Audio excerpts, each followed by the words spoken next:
Hello friends, जैसा कि आप जानते हैं मैं भी ऑनलाइन क्लासेस ले रहा हूं और आपकी नॉलेज के लिए मैं कुछ ना कुछ नया कॉन्सेप्ट लेके आता हूं ताकि आपकी इंग्लिश की नॉलेज इम्प्रूव हो। फ्रेंड्स, आज मैं बात कर रहा हूं नाउन शब्द के ऊपर। देखिए, नाउन शब्द आपने सुना है, नो डाउट।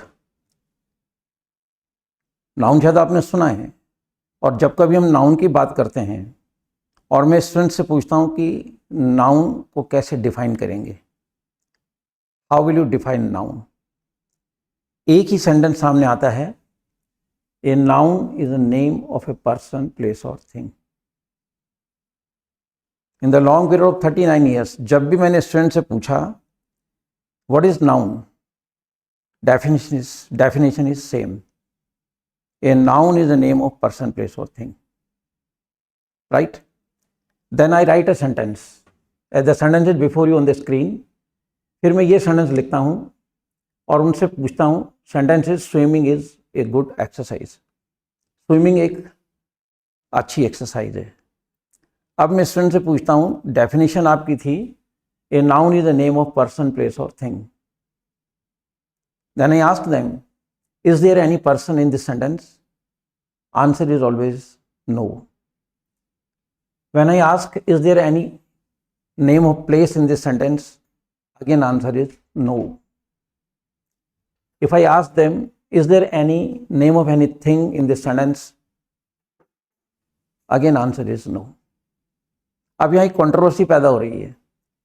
अगर हम इस डेफिनेशन को सही माने कि noun is the name of a person, place और थिंग, अगर हम डेफिनेशन को सही मानते हैं तो इस सेंटेंस के अंदर कहीं भी कोई पर्सन नहीं दिखाई दे रहा है, किसी प्लेस का नाम नहीं दिखाई दे रहा है और किसी चीज़ का नाम नहीं दिखाई दे रहा है।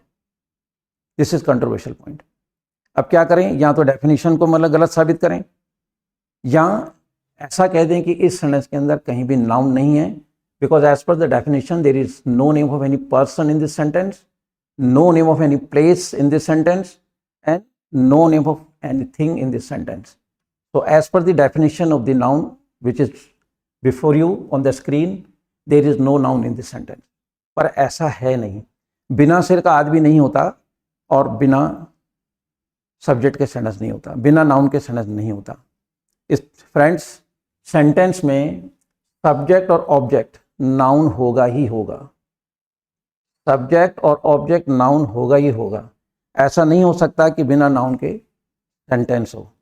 कई लोग कोई सेंटेंस बना के दिखा देंगे, मैं उस सेंटेंस को नहीं बोलना चाहता, मेरे पास तो हजारों सेंटेंस ऐसे, लेकिन उनमें नाउन कंसील्ड होता है। लेकिन नाउन तो आएगा ही आएगा, चाहे कुछ भी कर लो। सेंटेंस में बिना नाउन के सेंटेंस नहीं चलता। जैसे बिना सिर का आदमी नहीं होता, in the same way not a single sentence is in the entire field of English which does not have any subject और object. May be not object, है ना, एक बार ऑब्जेक्ट ना भी हो सकता है लेकिन सब्जेक्ट तो होगा ही होगा। इधर विजिबल होगा या फिर कंसील्ड सब्जेक्ट हो सकता है, उसको मैं बाद में बात करूंगा। तो अगर हम इस डेफिनेशन को सही मानते हैं तो इसके अंदर नाउन नहीं है। And as I am telling you that ये सब्जेक्ट जो है और ये ऑब्जेक्ट है, ये दोनों नाउन हैं, ये ऑब्जेक्ट के रूप में और ये सब्जेक्ट के रूप में, तो नाउन है। एक्चुअली क्या प्रॉब्लम है कि जो हम पढ़ते आ रहे हैं, even we are going through the books, तो यही लिखा है a noun is the name of person, place और थिंग। बट अधिकतर लोग थिंग को एक्सप्रेस नहीं कर पाते हैं, थिंग को एक्सप्लेन नहीं कर पाते हैं। तो देखिए मैं क्या कहना चाह रहा हूँ कि noun is the name of person, place और थिंग, डेफिनेशन सही है, लेकिन अगर हम थिंग को थोड़ा डिफाइन करेंगे तो हम थिंग के बारे में क्या कह रहे हैं, हमने लिखा है, देखिए, the word thing includes all the objects that we can taste, smell, see, hear, touch and something that we can think of but cannot perceive by the senses। यहाँ perceive का मतलब होता है जानना। देखिए, मैं थिंग को मतलब एक्सप्लेन कर रहा हूँ कि थिंग क्या चीज़ होती है। मैं स्टूडेंट से पूछता हूँ कि थिंग का मतलब क्या होता है, स्टूडेंट कहता है कि चीज़। पे चीज़ किसको कहते हैं, तो स्टूडेंट कहता है जो दिख रहा है, लेकिन ऐसा नहीं है। थिंग के अंदर वो सारी चीज़ें आएंगी जो हम चख सकते हैं, ठीक है, जो भी टंग यानी कि जीभ के संपर्क में आ जाएगी वो चीज़, वो नाउन है ही है, क्योंकि किसी चीज़ का स्वाद आ रहा है इसका मतलब कोई चीज़ है, एंड दैट चीज़ इन हिंदी, ठीक है, जो हम चीज़ कह रहे हैं वो थिंग है, and that is noun 100%, right. जो चखने में आ जाए वो नाउन है, जो सूंघने में आ जाए। अगर कोई चीज़ की गंध आ रही है या दुर्गंध आ रही है तो वो चीज़ कहीं ना कहीं है, चाहे वो सामने हो या नहीं हो। किसी ने अगर परफ्यूम लगा रखा है तो परफ्यूम की स्मेल तो आ रही है, हमें मालूम पड़ रहा है कि इस बंदे ने परफ्यूम लगा रखा है, लेकिन उसके कपड़े पे परफ्यूम नहीं दिख रहा है, लेकिन जिस बोतल से उसने यूज़ किया उस बोतल में तो परफ्यूम दिखेगा ना। तो गंध हो या दुर्गंध हो, किसी भी चीज़ की गंध या दुर्गंध जो नाक के संपर्क में आएगा, ठीक है, वो चीज़ कहीं ना कहीं हैगी और वो भी चीज़ नाउन कहलाएगी। नेक्स्ट आता है आँख। आँख से the nouns around you whatever your, है ना, द नाउन्स मतलब जो चीज़ें, द थिंग्स, तो the nouns around you what you are seeing, ठीक है, ये सारी की सारी चीज़ें आँख से आभास होती हैं कि ये टेबल है, ये कुर्सी है, ये आँख आभास कराती है, तो that is also a noun. Next आता है कान, जो सुनते हैं अपन, ठीक है, चाहे शब्द हो, गाने हो, कविता हो, जो भी हो, तो जो सुनने में आता है और उसका मीनिंग समझ में आता है सुनकर, तो that is also a noun, sorry that is also a thing. वो नाउन है लेकिन थिंग के रूप में है वो। और नेक्स्ट आता है स्पर्श, जो स्पर्श करने में है। अक्सर स्टूडेंट से मैं पूछता हूँ कि स्पर्श का मतलब क्या होता है, कहते हैं छूना, फिर मैं कहता हूँ छूते किससे हैं, बोले हाथ से। ऐसा नहीं है, स्पर्श मतलब स्किन। एक आइस क्यूब लीजिए, उसको बॉडी पे कहीं भी लगाइए, सिर पे लगाएंगे तो भी ठंडे का आहस, ठंड मतलब ठंडी चीज़ का आहस होगा, है ना। पैर के तलवे में लगाएंगे तो भी वो ठंड का एहसास कराएगी।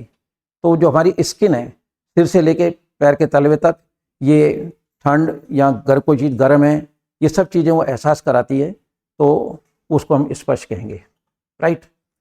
मैं जो थिंग को एक्सप्लेन कर रहा हूँ, क्योंकि डेफिनेशन है a noun is the name of person, place और थिंग, तो अधिकतर लोगों ने थिंग को नहीं सुना होता है, तो मैंने उसको इस तरह से डिफाइन किया है, है ना, the word thing includes all the objects that we can taste, we can smell, we can see, we can hear, we can touch, and apart from this, something that we can think of। इन 5 इंद्रियों के अलावा कोई चीज़ ऐसी भी है जो इन 5 इंद्रियों की पकड़ में नहीं आती है, that we can think of, जिसके बारे में हम सोच सकते हैं, but can not perceive by the senses, लेकिन उस चीज़ को हम इन 5 इंद्रियों से नहीं पकड़ सकते हैं, नहीं जाना जा सकता है। फॉर एग्जाम्पल, आपने एक सपना देखा, एक व्यक्ति सो रहा है, सपना चल रहा है उसके माइंड में। अब सपने को इन 5 ऑर्गन से नहीं पता लगाया जा सकता, not possible to know the man is dreaming, तो उसका ड्रीम क्या चल रहा है, not possible to know by this 5 of the organs, है ना, what are called sense organs. तो कोई व्यक्ति सो रहा है तो उसके ललाट पे अपन है ना जीभ से चाट के तो ये नहीं कह सकते कि इसको सपना आ रहा है, नॉट पॉसिबल। कोई व्यक्ति सो रहा है तो उसके सिर के पास जाके ऐसा नाक से सूंघ के नहीं बता सकते कि he is dreaming, not possible. या कोई व्यक्ति सो रहा है तो उसके सिर के पास जाके अपन आँख से ऐसे गौर से देखेंगे तो we can never come to know the कोई ड्रीम चल रहा है, नॉट पॉसिबल, नहीं पता लगेगा आँखों से। या कोई व्यक्ति सो रहा है, उसको सपना आ रहा है, तो अपन कान लगा के उसके सिर के पास नहीं पता लगा सकते हैं द मैन इज ड्रीमिंग, या there is a dream on the screen of the mind of a man who is sleeping, right. और उस व्यक्ति जिसको सपना आ रहा है उसके सिर को हाथ लगा के हम नहीं पता लगा सकते हैं कि उसे सपना आ रहा है। सपना इन 5 ऑर्गन्स की पकड़ के बाहर है, उसको हम बोलते हैं, वो किसकी पकड़ में है, सोच। अब सपने में आपने क्या देखा कि आप एक बर्थडे पार्टी अटेंड करने गए, बहुत खूबसूरत स्टेज बना हुआ था, राइट। अब सपना कई बार सुबह तक याद रह जाता है, तो the man who was dreaming, suppose, है ना, कि वो एक अच्छा आर्टिस्ट है, तो वो क्या करेगा, जो स्टेज उसने सपने में देखा उसको वो पेपर पे ड्रॉ कर देगा, तो उसकी हार्ड कॉपी हमारे सामने आ जाएगी। नाउ दैट स्टेज जो वो सपने में देख रहा था, हम भी उसको पेपर पे देख सकते हैं। तो कहना ये चाह रहा हूँ कि जब हम थिंग को एक्सप्लेन करते हैं, ये चीज़ मैं आपके सामने क्यों लाया, क्योंकि स्टूडेंट हमेशा कहते हैं sir A noun is a name of person, place और थिंग। फिर हम पूछते हैं ये सेंटेंस कहता है सब इसमें ना तो पर्सन है, ना प्लेस है, ना थिंग है, तो आंसर ये हो जाता है कि इसमें नाउन है ही नहीं। एज आई अर्लियर टोल्ड कि बिना नाउन के सनद नहीं होता, सब्जेक्ट और ऑब्जेक्ट नाउन होता ही होता है। तो आज के बाद कभी भी आप नाउन की डेफिनेशन बोलें, डेफिनेशन यही रहेगी a noun is the name of person place और थिंग, लेकिन थिंग को आप मतलब जो डिफाइन करें और कहें the word thing includes all the objects that we can taste, smell, see, hear, touch, and apart from all these five organs the ठीक है and the something that we can think of, जिसके बारे में हम सोच तो सकते हैं but can not perceive by the senses।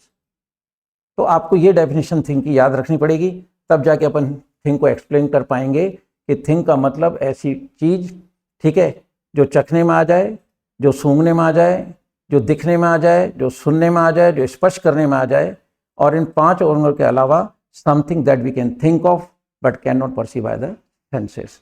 तो यहाँ नाउन की परिभाषा खत्म होती है। फिर जब कभी अपन ग्रामर पे चलेंगे तो इसके जो रूप होते हैं, इसकी फॉर्म्स होती हैं कि नाउन कितने प्रकार के होते हैं। ये पार्ट्स ऑफ स्पीच का एक लंबा टॉपिक है, तो पार्ट्स ऑफ स्पीच को पढ़ाना इतना आसान नहीं है। लोग कह देते हैं 10 मिनट में पढ़ा दें, not possible. Parts of speech का मतलब है एक एक शब्द का यूज़ पता होना चाहिए, और जो भी हम लोग सेंटेंसेस बोलते हैं उनके कंस्ट्रक्शन का अच्छी तरह से नॉलेज होना चाहिए। तो फ्रेंड्स, मैं उम्मीद करता हूं कि आपको आज जो नाउन की परिभाषा, जो नाउन है वो क्लियर हो गया होगा। तो आज के बाद कभी भी आप नाउन की बात करें तो never forget to explain the word thing by saying this definition, है ना। Once again, the word thing includes all the objects that we can taste, है ना, we can taste, smell, see, hear, touch, and something that we can think of but cannot perceive by the senses. So friends, with these words, goodbye to all of you. Jai Hind.